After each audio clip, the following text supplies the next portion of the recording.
I wore out my VHS copy of the Mm-hmm. first movie because I watched it all the time, and it was just so good. And so I was like, yeah, I remember that. Yeah, I'm gonna watch the third movie. And so I watched it and I was like, what? What are people liking about this? Like, Hello, Brandon. Like my movie.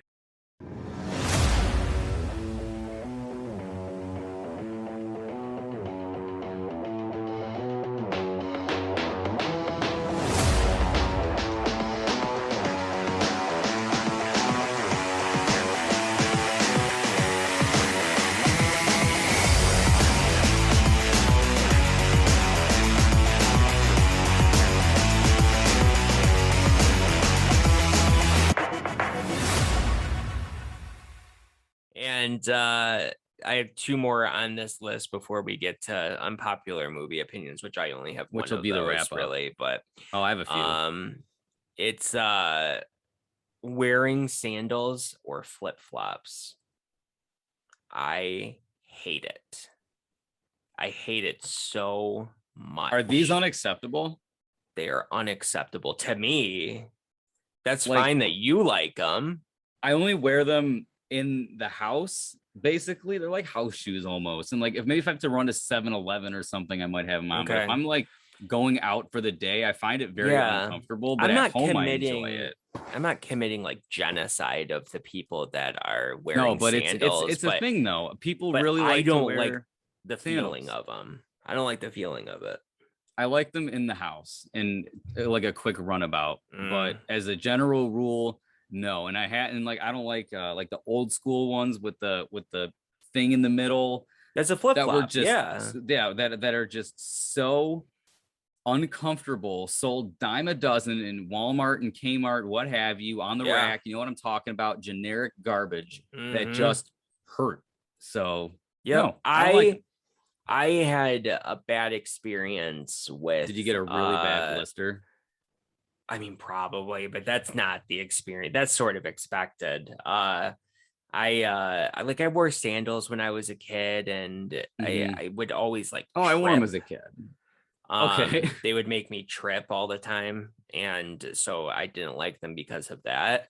And then flip-flops, I never tried them out until we went to like Virginia Beach one time, and there was these ACDC Back in Black flip-flops that I ended up getting, and I wore them for a little bit, but they were super uncomfortable. They're even worse when it comes to the tripping thing because they make you trip even more, Mm-hmm. and not in a fun way. So you just been traumatized And from a young age. it's what ended up happening with those is they like stained the bottom of my feet black because they were cheap and Yep. nasty. And so yeah, not a fan. But again, anybody else that wants to wear them, be my guest. I just don't want to wear them. I hate the look. I The just last thing I I'll say about sandals is when people have basketball shorts and like the super tall socks on and like the oh slides like yeah. those. I Yeah. don't like how that looks. Just gonna be No, honest. and that was like a back when I was in high school, that was a popular look that seems to be Oh coming yeah. back now for some reason, but Yeah, I've noticed. I That's never why I got mentioned it. that. Never got that. I've never been one to go with the trends. I guess that's another hot take. Yeah. Just wear what I want to wear and that's it. And last thing on my list is this one might not be so crazy, but I cannot stand cherry pie. Really, most pies in general. Um yeah, I don't know. That was one I just figured I'd throw out there because I had an actually bad experience with cherry pie. It's so stupid to say, but I had never had it before, and I was like 6 or 7, and we were at a restaurant, Big Boy, Okay. at like 12 in Hoover. And I don't like I remember the exact location of this incident. Um And they were like, "You want dessert?" And I was like, "Sure." And they're like, "Blah blah blah. We have this, whatever." And then they're like, "We have cherry pie." And I'm like, "I've never had cherry pie before. I like cherries. I like pie. Let's do this." And this is where the problem occurred, my friend. They said, "Would you like it heated up?" And Oh I God. said, Okay. "Okay." I still think back on that, Well, and what I'm happened? Did you scarred. burn your mouth? No, you just don't heat up cherry pie because it tastes awful. And it's just stuck with me. If I think of cherry pie or just cherries in general, I immediately think back to that situation in which I almost threw up. I mean, it was awful. It's one of those things. It's like you don't heat it up. I don't know why it was even asked of me. Like if you eat that, it's not Hilarious. like apple pie. Apple pie can be cold or hot. Cherry pie is only supposed to be cold. Because it gets weird. It gets like a weird, weird consistency, weird taste, just not good. And I'll never forget that. Same reason I didn't eat popcorn for years and years and years. Because I had the stomach flu one time and I ate popcorn before. Yeah, it really Well, it eats doesn't up all taste your quite as popcorn good kernels. coming up. Yeah. Especially when every time you throw up, that's all you're tasting is popcorn. So Yeah, that's I pretty didn't, gross. yeah, I didn't eat popcorn for like 10 years after that. So Hmm. still not a big fan of it now, but you know, is that a Interesting. hot take? I don't know. Yeah, I did buy popcorn when I saw Halloween. Did I mention that? I spent $9.11 on a small popcorn. Why was it so expensive just for I one don't know. That's popcorn? just what it cost. That was the price. Wow. I mean, that's And fine. I think it's fine with other people doing it. I was Actually, just shocked. Like I figured, since I yes. hadn't seen a proper Halloween movie in theaters before, I might as well um get a popcorn. I haven't been to the movies in 2 years. Yeah, I'm gonna that's treat cool. myself. And Uh-huh. it was good. I put butter on it. It was awesome, but for the Very price, expensive. oh yeah. Um, Oh boy. it's yeah, this is sort of when I didn't plan on, but you bringing it up, I figured I'd throw it in. I don't get food when I go to see movies. I never do, but since I hadn't gone, and I used to go every Yeah. week, Okay. like we talked about. Oh I yeah. used I used to have Tuesdays off of work. This is back in the day, not anymore. But I used to have Tuesdays off of my availability because that was the day that the AMC Stubs rewards member thing would be like discounted. So I would go on Tuesdays and go to the Hmm. movies, right? In the ghetto, and I would go pretty much In weekly the to ghetto. either weekly to 3 times a week. I went often, and I hadn't gone in years, so I figured it was time to do it. Um, Hmm. but yeah, I typically don't because I do not want number one to spend the money, number two to have to go to the bathroom or something during a movie. I hate that. Um, but I think let's talk about movies because I have some unpopular movie opinions, and I want to. Do you Okay. just have one? You said. I just have one, yeah. Okay, I'm gonna say two of mine and then Okay. sandwich it, and then we'll finish it off. Because I have a Okay. couple that I wanted to bring up movie wise. And we discussed this last week with Harry Potter. Is that I don't think there are any. I know there are worse Harry Potter movies, but I love all of them for their own reasons. Uh-huh. And it's a total fanboy thing, but I know some people who are big fans of the series that will refuse to watch certain movies, and I'm not that kind of guy. I do that. Unfortunately, I'm unable to perform that task. We Which didn't task, ask you Siri? anything, The third Siri. task? Anyway, yeah. I don't think that those are all bad, and I love them. But here's a real hot take: is that I actually genuinely the third one is trash, but I genuinely like the first two Hobbit movies. I think they're fun Oh, as fuck, you and I scared don't me, think they're but they're good, uh-huh. but I didn't see Lord of the Rings until like 3 years ago, 4 years ago. Like I was an adult when I watched them. Did I tell you that? I didn't watch them growing up. No. So I'm a bigger um fan than you. it was like, what year is it? Yeah, it was 2018. I watched them. What? I hadn't ever seen them, and my friend was like, "Here, borrow the movies," and I watched all three of them back to back within like 2 days. I remember I just sat down with a 6-pack. At that time, I was a fucking heavy drinker, and I just was watching the first movie, So and you I don't was even like, remember anything about them then? Are you sure "Well, you like them? I've subsequently watched them many Oh, times because okay. I bought them on Blu-ray afterwards." This wasn't a Halloween experience then. No, I've seen them many times since then. But I started to watch the first movie and I'm like, you know what? This is just wizardy enough with Gandalf and just, boyish adventure with Frodo that I was getting Harry Potter vibes. The Fellowship of the Ring is my favorite for that reason. I love the first movie the most. And I was like, dude, this is fucking really good. And then when they got to the Mines of Moria with the Balrog, and it was so intense and it was so cool. And I just said, how the hell did I never watch this as a kid? So I watched all three of those. I just watched the regular versions on DVD. Then I bought the extended Blu-ray set. I watched all of those. And then my friend was like, well, you watched all these. Now we got to watch The Hobbit. So I sat down with my friend. We watched The You Hobbit. shouldn't have said such things. And I watched it immediately after this one. And again, since I didn't grow up with them, I grew up with them with knowing about them, of course, but I didn't grow up loving them. So my expectations, I guess, were tempered because, again, keep them in check and you might enjoy it.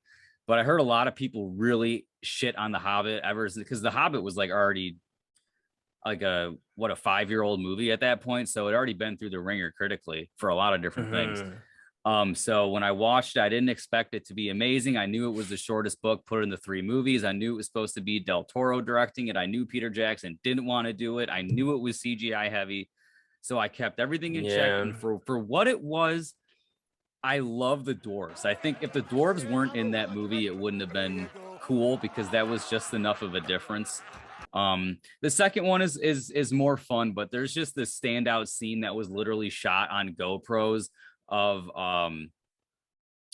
what's his damn name? How am I drawing a blank? Orlando Bloom running around on barrels in this made up scene for the movie in a CGI, but it's shot with GoPro, so it has this really weird angle to it, and it's bad.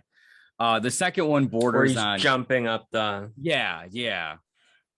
So the second one borders on camp, but Benedict Cumberbatch's Smaug was very entertaining. I was so just about to say that the second one is good simply for the desolation of Smaug because you have the special features of Benedict Cumberbatch on the ground crawling around. Yep. It's really cool to see. Yeah. So he's so into it. That one is cool. But then we get to the third one, the Battle of the Five Armies, which is actually rated R for the extended edition. I don't know if you knew that. Because it shows decapitations, and it's the most confusing, horrible setup. It's absolutely trash. It tries to recreate the end of Return of the King, but does it so poorly. Christopher Lee is in this movie as well, not the third one specifically, but his de-aged with CGI, and like they filmed him on a green screen in a different country and then sent the footage over. This movie made Ian McKellen almost quit. I mean, it's riddled with problems, but he almost quit for the first Hobbit movie. It was because of the CGI placement of him. It was the fact that he wasn't working with anybody else. Yep. It was just and he said it was depressing. It was lonely. Yep. And Liam Neeson said the same thing when he filmed episode 1, The Phantom Menace. They both were going to quit acting because of having the same experiences, which is acting against a tennis ball on a stick is what they said. Both of them. Which essentially is what it boiled. And they're not wrong. So I do not compare them in the same realm. I understand that.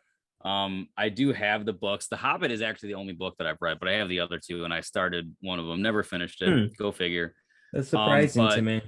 Yeah, but I do like that series. I don't think it's horrible, but hopefully you can see that this isn't just a Halloween situation.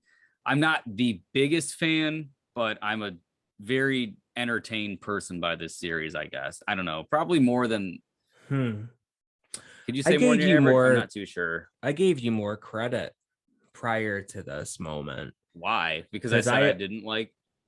I always assume that people are just you know, saying bigger fan is not exactly what I mean by it, but maybe that they're more that they have more of a history with certain series than I do. Well, I was But just yeah, I've been you know, I've had a history with this series for 14 years. well, my So history was that I was just too obsessed with Harry Potter to care. I'm not even joking. That was like literally my justification. I was like, I'm already obsessed with this series, and I was becoming a big fan of Star Wars at the time. I was like, I don't need a third one to like muddle up everything. I'm not even. I know it sounds fucked up, but it's true. mm, But I was also like 8 or 9 or 10 or whatever. So it's yeah, no, it wasn't 8. because Was I it 8? came in No. late too, because I could have been a little kid watching them also, but it wasn't until Yeah, but I didn't. 2009 for me. So It just so never that's appealed to me personally. that's what I So that's what it was. It was too high fantasy compared to Harry Potter. High yeah, fantasy is very different. It's more based on existing lore and expanding upon it in its own way than okay, as where Harry Potter like is a if you look at high fantasy, for example, they kind of focus on like sorcery and elves and things like that, goblins, these yeah, recurring characters. right, If you look at like Oblivion, which is Elder Scrolls 4 versus Skyrim, which is Elder Scrolls 5. The fourth one is a complete European high fantasy down to its art style and colors, as to where the fifth one, Skyrim, is Nordic fantasy and completely different, focuses on total different elements. That's why okay, Oblivion, if you remember or cared about this game, it does have a lot of Lord of the Rings references and vibes to it as well. So just something to think interesting. about. It's just a different kind of fantasy. Um, Older, it's more classical, I guess. So that's how I feel about The Hobbit. I'm not saying it's amazing, but I don't hate it anywhere near like a lot of people do. Hmm. So did you say your other movie thing yet? No, how many more do you have to go? Just one Uh, I'm gonna or explain. two? Oh, it's two more. One is really short, and then the next one is gonna be like Okay. a slight Okay, so conversation, which is the wrap up. say the short one and then I'll do mine after that. So I have an affinity for romantic dramas. We have to point out. It's my total guilty pleasure Hmm. movie genre that I will admit is not good. Sort of solidifies my stance of me being a middle-aged woman, I but probably should be doing like a Diet Coke tutorial for every restaurant in like the world. but Like you. that's fine, whatever. um, I like dramas about So like romantic dramedies almost. sure. Yeah, I have just a whole just a couple right here that'll give you an idea of what I'm talking about. Like there was the one with Joaquin Phoenix and Gwyneth Paltrow and Vanessa Shaw that I love. Yeah. Um Never I heard of that movie prior to the exactly. other day. It seems like it's one of those movies where the director was obviously hurt at one point and they try to make like a big statement out of it with its own characters, and there's a certain cheese factor to it. I became a fan of these kind of movies when I was like a big alcoholic, which I'm not anymore, thank God. But at the time I would just be like, oh, my life sucks, let me watch a sad movie that just relates to my shitty relationship life at the time. There was this movie that I like. I like all the actors in it. I It's was not looking at the it's previously viewed thing on there. oh yeah, this was one of my disc replay finds when I went through and bought like all these movies. Another one that's genuinely entertaining was Marriage Story. I really like Scarlett Johansson. She stars in a lot of these kinds of movies. She's a recurring character. I love that. I love her. Hello, I am Adam Driver. I am starring in this movie, Marriage Story. So that's another good one. I know what I have to do, but I don't know if I have the. What is the line? Give me the line again. Quickly, while it's fresh in my mind. I know what I have to do, but I I don't know what I if have to do, but I don't know if I have the strength to do it. Strength, okay, because I was gonna say courage, and I'm like, that's not right. No.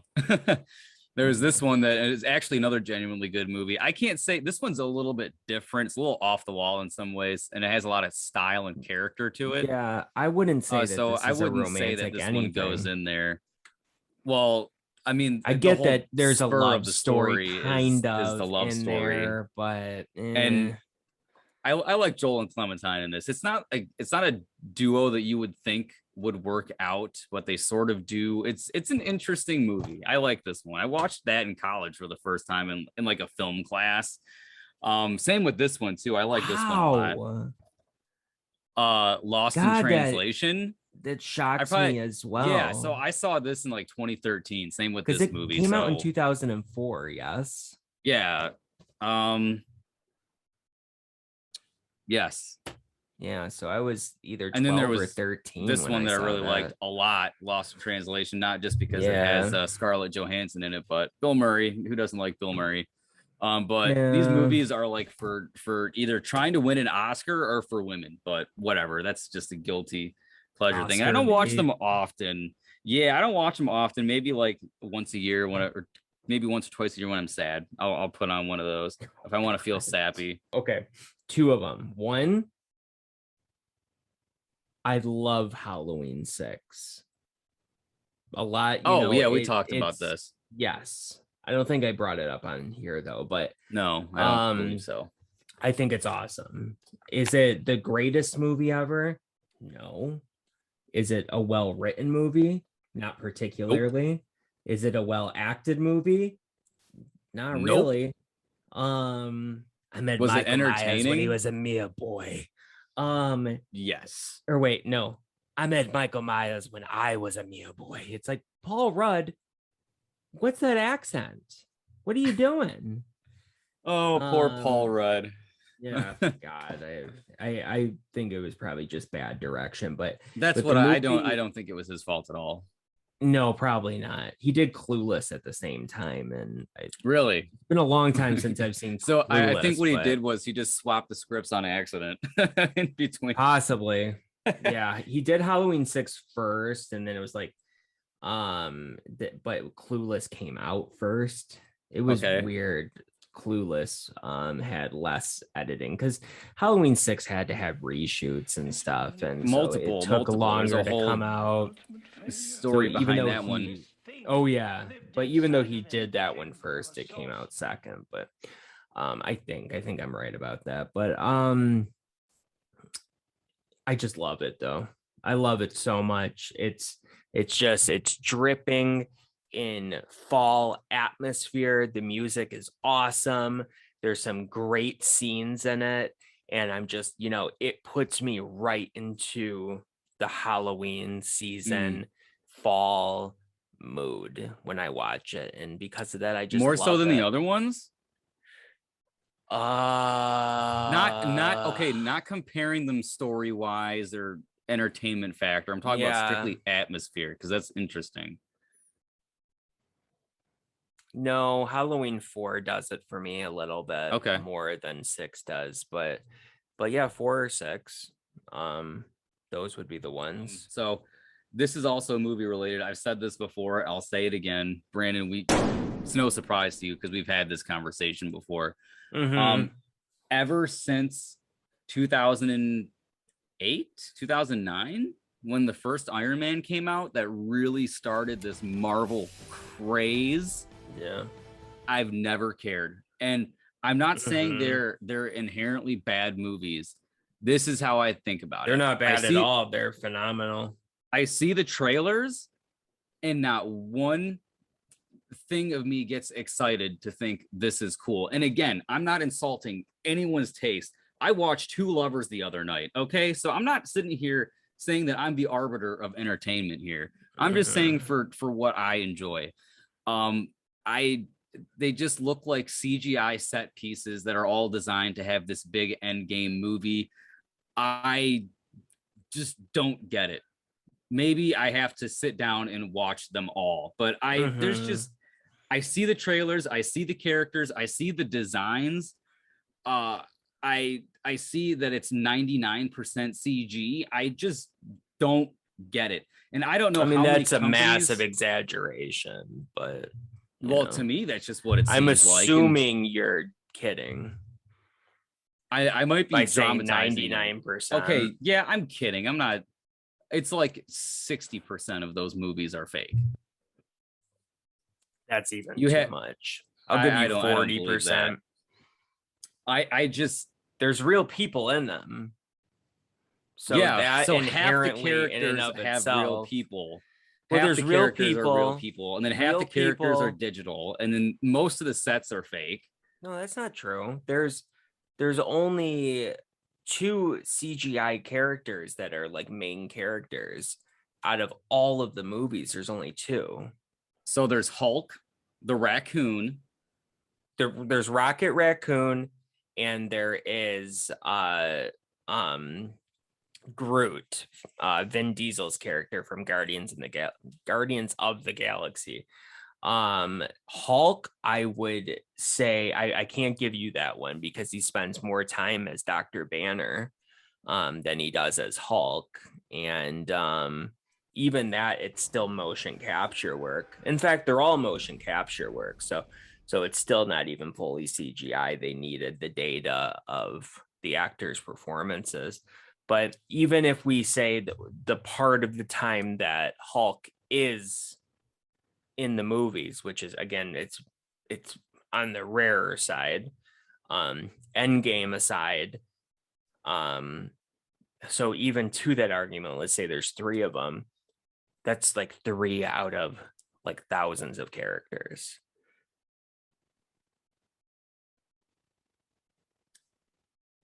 Okay. They just look like a CGI circus when I watch these trailers. They're all floating around in the air. You know, they're CGI doubles. They have to be CG to do certain I don't effects. deny I don't just, deny that, but again, there's still real people. There's like there's so many of sets. them. And here's the other thing. How many companies are working on these movies? Because they release like 12 of them a year. I don't understand how any of them can be good if there's that many. It's so saturated. There's probably like what, 80 superhero movies at this point that have come out in the last 12 years. Well, most of them are good. They use it's like a, it's the Marvel formula, they say, specifically something that Kevin Feige was able to find out. Rotten Tomatoes is honest about it. You can look at critic scores as well as audience scores on the movies, and I'm pretty sure they're all certified fresh except maybe 1 or 2 of them, which are some of the earlier ones. Well, Rotten Tomatoes, I don't know how. I don't trust a damn thing on Rotten Tomatoes. I'm going to tell you that right now. Again, you can look at audience scores. Like, well, that's fine. I don't scores. care. If people, but that's what I'm saying. The whole crux of it. People like it, I don't care. Look at anything. Look at the ratings of anything. My point is that they are. It's not even it's not even personal opinion. They are legitimately good movies.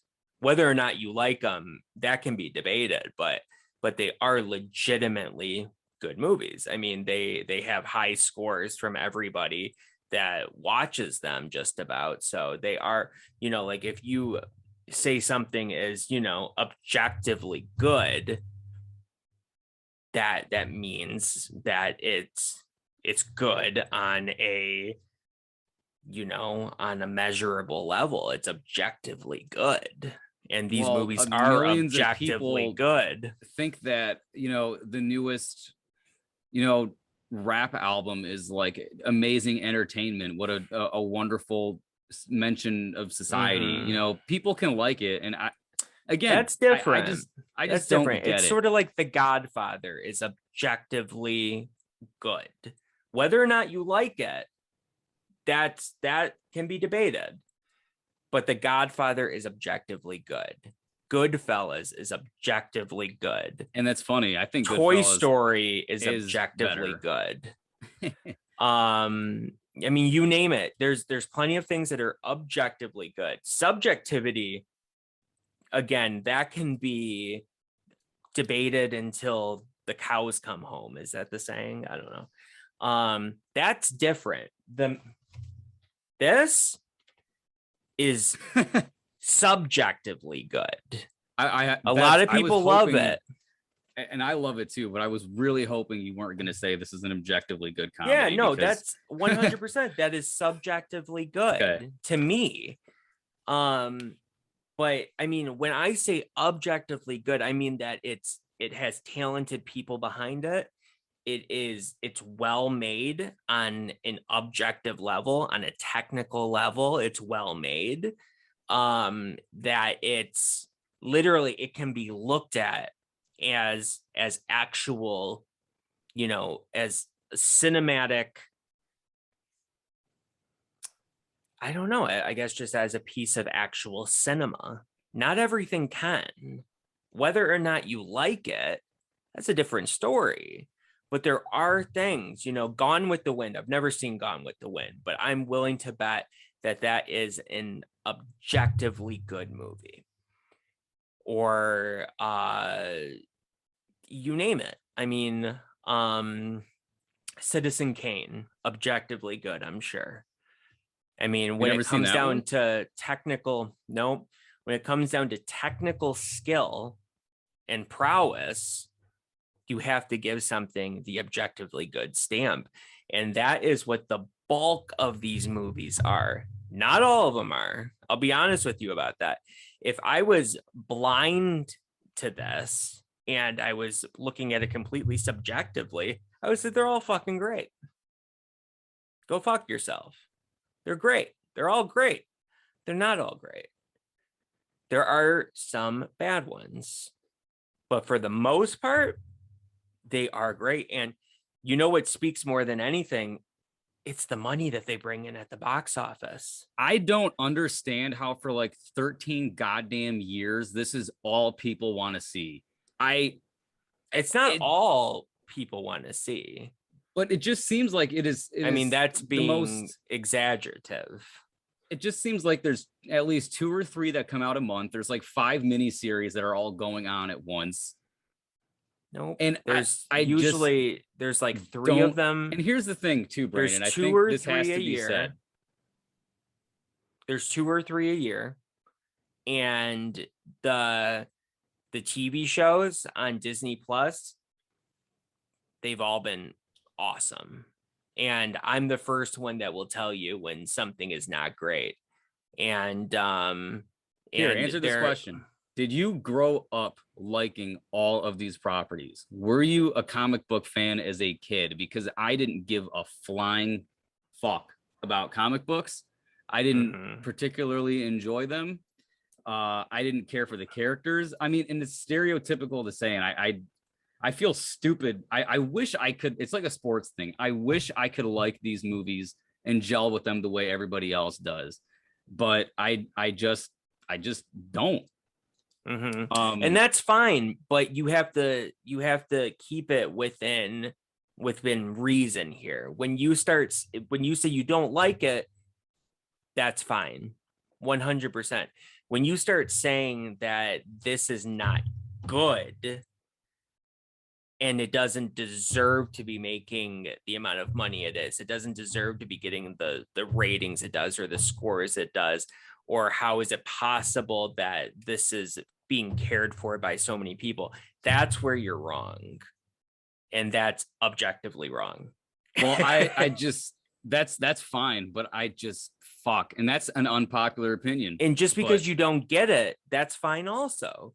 I mean, that's your, like Funko that's Pops. Your opinion. I don't get it. It's ubiquitous. Right. It's everywhere. Everyone seems to like it. And I just, it's probably a thing of me being a cynical old man. I'm set in my ways. And I've told you this. The only superhero movies that I have enjoyed are the ones I watched as a kid and liked them as a kid. And that's wrong. See, and when I say this, I say you're wrong about that though, because you liked Batman v Superman. Yeah, because I liked Batman as a kid, but I'm not going to watch. And that's Ant-Man only because I and probably enjoy it. I pushed you to check it out because I'm like, I guarantee you'll like it. And guess what? You did. And that is how most of these would be for you. You're not giving them a chance. So that's your issue. I'm not trying to sound like a dick, but that's your issue. That's not anybody else's issue. Well, It's just on you and your perception. It's you and your perception. The more you talk about this, the more I just sound like a cynical piece of shit. And I don't like anything to do with this episode anymore. I just sound like my dad right now, to tell you the honest to God truth. Watch just all this entire part of the episode just gets cut off. Yeah, it's like you're fine to have your own opinion. We all have our own opinions. That's what this entire episode has been about, you know, like, and you just have to say things, you know, within reason. Like I can be like, hey, I did not like Toy Story 3, and I'm right. But if I say Toy Story 3 is awful or a bad made movie, I'd be wrong. Of course I'd be wrong. Well, I mean, and then within reason, you could think it's a badly made movie. That's my point to it. But I'd be wrong though.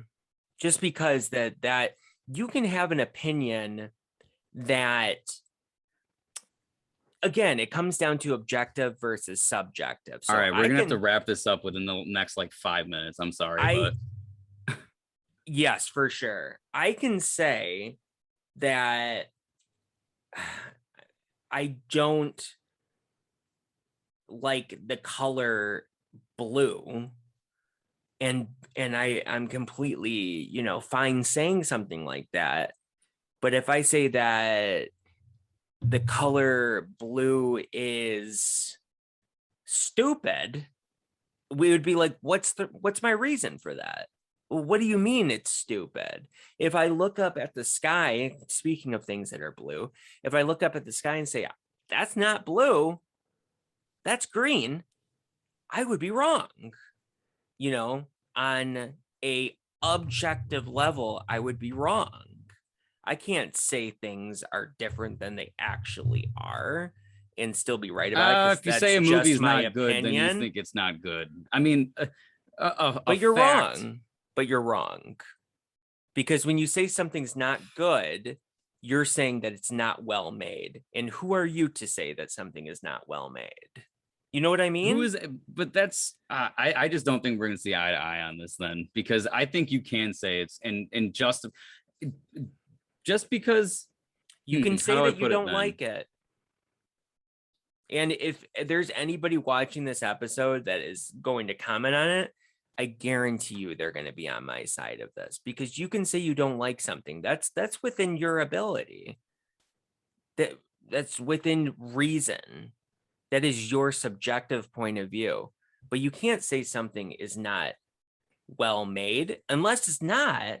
I mean, keep in mind, there is an entire production company called Asylum that makes trash movies, but they know they make trash movies. So you say that movie's not good because it's all, you know, it's just simply just not good, meaning it's not a well-made movie. You'd be absolutely right about that. Absolutely right about that.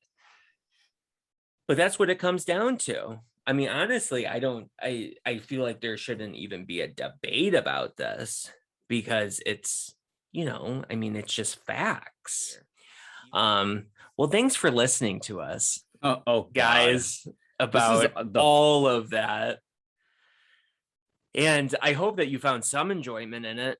And you know, ultimately what it comes down to is we are two very bitter old men that are stuck in our ways.